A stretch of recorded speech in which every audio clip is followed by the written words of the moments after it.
So, I was playing a short Delta Green scenario with some friends. I like these people, and our victim of the day, who I'll call Evan, has been at my table for years now. This just happened to not be his finest moment in terms of using his brain. So the players are investigating the Cult of Eyes, who have basically been kidnapping people and carving off body parts for an unknown purpose.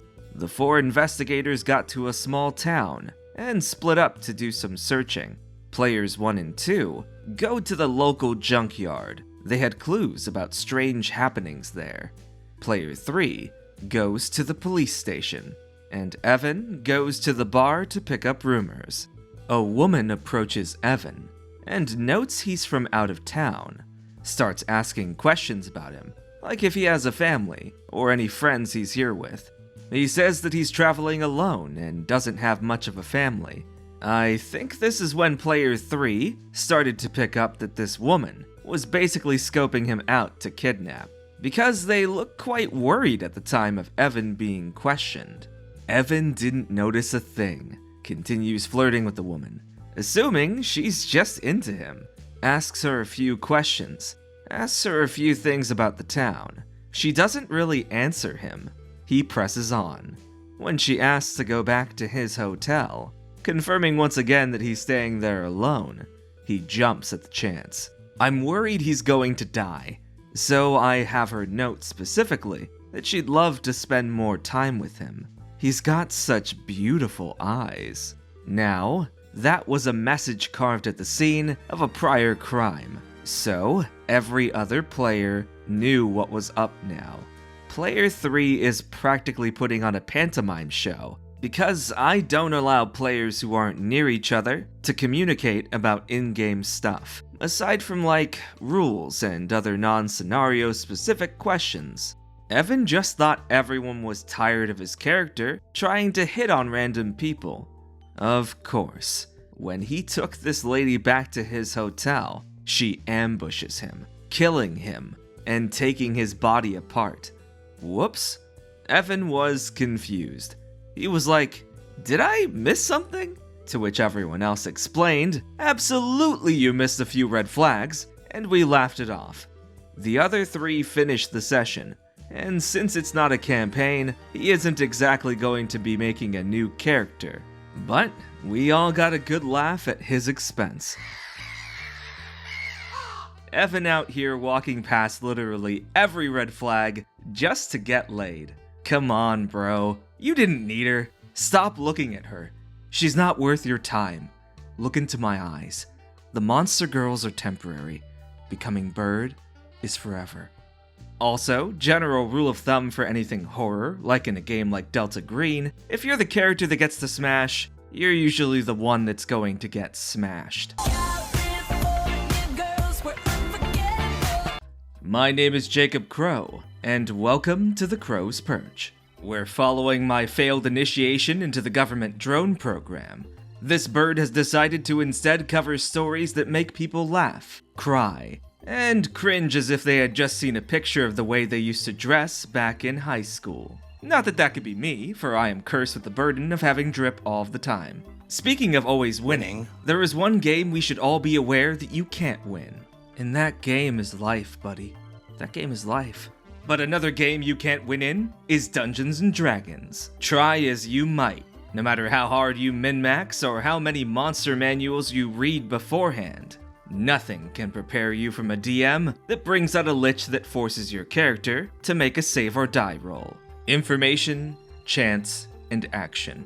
Regardless of your stats or multi-class combos, even your coffee lock will still die in one hit.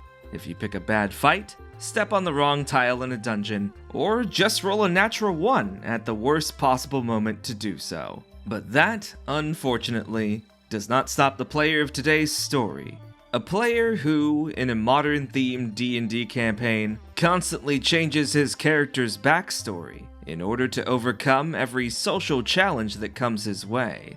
And so, without further ado, let's rewrite our character to be the son of a god, with a fat schlong and opinions that are always correct. As we gather up a murder and dive right into this Story. This event happened in mid-2020. Our group's forever GM wanted to playtest a third-party urban fantasy setting for Dungeons & Dragons 5th edition. A mutual friend and I both agreed to join. The GM posted a looking for group online and found 2 more people, one of whom was the problem player. That person also played a Hexblade Warlock, so I'll call them Hex. Here's a summary of the adventure's plot for context.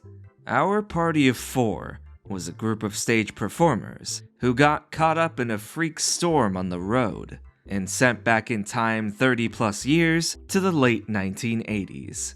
This incident was tied to a ritual performed by a group of RPG-playing teens in this earlier time period. The teens summoned a devil for power to fight against commercial construction, threatening their families' homes and businesses. The party's main goal was to find a way back to the present day before the timelines disentangled themselves. During the investigation, the party discovered the motivations and conflicts driving the NPCs, and could choose who to help, hinder, or ignore. In Session 0, the group established that Hex's player character had a background as a diplomat. However, as soon as the adventure was underway, that idea got shunted aside, as Hex proved himself unable to stick to a consistent personality. What we got instead was him bouncing between different flavors of edgelord: churlish, aloof, and gloomy. Upon realizing he was in the past, Hex immediately said he was a time traveler to the first NPC he met. When they reacted with skepticism, he decided to gather information more subtly about eldritch beings, which only confused the NPC. Hex tended to jump to conclusions from a single clue, and sometimes with no clues. He would then ask another player character for their opinion on the subject, only to double down on his hypothesis if we suggested anything that wasn't in direct agreement with him. Later in the investigation, after the party fought off a shadowy assailant, Hex whined about the encounter to a friendly NPC. When he was told this put them on edge, he continued to divulge the party's discoveries and made the NPC even more frightened. On 2 occasions, Hex challenged an unfriendly NPC to a duel. The first time was a preppy jock who called out Hex for flirting with the jock's girlfriends. The second time was the police captain, after the party found hints of a conflict of interest. In both cases, Hex was outclassed and knocked out. The second incident would have killed him, had another PC not intervened at the last moment. Hex also flip-flopped with his view on money. In Session 1, when the party rolled into town and checked into a motel, Hex said he just needed a closet to sleep in. Oddly, this was just before the PCs realized they had to be conscious of how much period-appropriate cash they had on hand. The very next morning in-game, Hex insisted on overpaying and tipping big to impress people, including buying a fine suit and getting it tailored. He justified this with, "A good connection isn't a waste of money." This included flirting, which led to the jock encounter mentioned above. The setting included new spells to interact with digital networks, so the GM allowed the PCs to plug in personal devices inside their tour bus to access a cached version of the internet. Hex tried to exploit this to get rich by looking up lottery numbers, stock prices, and collectible toys. This would be clever in a long-term campaign, but he paid too much attention to it for a playtest and prioritized it over searching for plot-relevant information. I can't say I'm not surprised that Hex is out here trying to replicate Biff from Back to the Future 2. Look, honestly, if I were to go back in time, I would probably do the same thing. Except I would use that money to build the Great Aviary, from which the birds will finally retake our land from the heathenous groundwalkers and cleanse it from their misbegotten ways. Join or die. Your choice, human. But let's take a closer look at what Hex is doing here. Some of these things in isolation, like not sticking to the character archetype he chose, can just be inexperience in roleplaying, or even just building out his backstory in play, as opposed to in sheet. I personally do this all the time, so I can't really say this is inherently a bad thing. As for picking fights he couldn't win and just getting absolutely blown the flock out, that can just be kind of funny, especially if the player really plays into it. Right now, Hex is just mildly annoying in how he's handling these actions, even if the actions themselves are not horror story material. Except for the part where he just ignores input from other players, that's actually really annoying. But things heat up as we continue to the next part of this story. So let's keep the murder going and dive right back in. Hex's most aggravating behavior was retconning his PC's backstory for each new challenge, then claiming he should be able to solve the problem without needing to roll dice. The GM was often willing to negotiate, but wasn't afraid to put his foot down when Hex reached too far. Need to talk to an important local figure? Hex was from a family of noble diplomats, which gave him lots of money and connections. Need to investigate construction plans? Hex's family ran an island resort and taught him business and architecture. Found evidence of drugs? Hex's family owned a pharmacy and taught him medicine. Need to deal with police or criminals? The family and their business were organized like the mafia and helped authorities chase other crime syndicates off their island. Found evidence of demons? Hex's ancestors were demon hunters who passed down a powerful heirloom he wielded as his pact weapon. Also, it had the power to steal souls, and his mentor's soul was trapped inside of it. One scene in particular best illustrates Hex's wishful thinking in getting the best results with the least effort. He had a one-on-one encounter with a lesser devil, who had possessed one of the teens involved in the summoning ritual. Hex wanted to do an exorcism, but he didn't have any leverage to compel the fiend, and using force would risk the girl's life.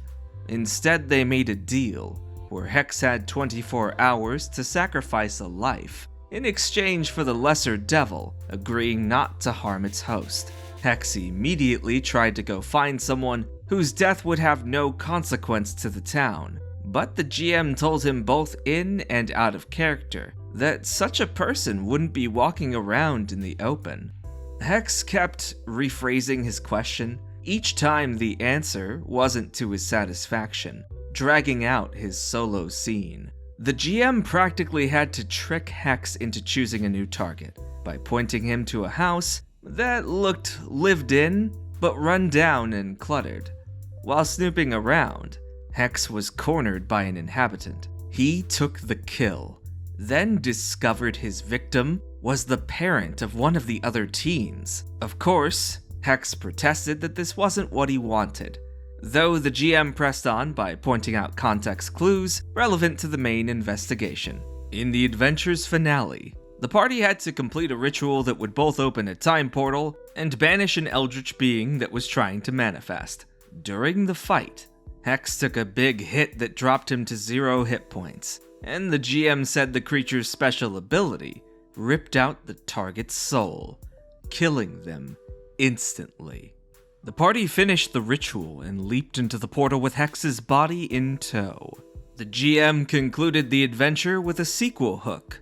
The surviving PCs discovered they jumped too far forward in time, and were now in the late 2050s, while Hex's soul was tethered to the ritual site. The GM later admitted to me that he misread the enemy's stat block, and it needed another turn to soul steal a downed PC, but he thought Hex's conduct didn't deserve rolling back the mistake. And now, a brief epilogue. The GM, bless his heart, wanted to give Hex another chance as a player. We didn't want to invite Hex to our usual RPG group, so the GM sent out another LFG and set up a Discord server for a separate group of online players, which included Hex. The GM had written a homebrew setting for a semi-aquatic world, and wanted to do a dungeon crawl based on an AD&D module. So he ran the adventure for both groups in parallel. One event I was privy to is that Hex and I were the PCs in our respective groups to grab a cursed sword that grafted to the wielder's arm, making them constantly hungry, but able to taste whatever the blade cuts. At one point, Hex posted an out-of-character complaint that the other players/PCs distrusted him to the point of wanting to cut his PC's arm to remove the sword. My guess is that Hex played up the curse as an excuse to rock the boat for the other players. Our group completed the dungeon crawl and went on to do some further world building, but the other group barely finished the dungeon before the GM nuked the Discord server.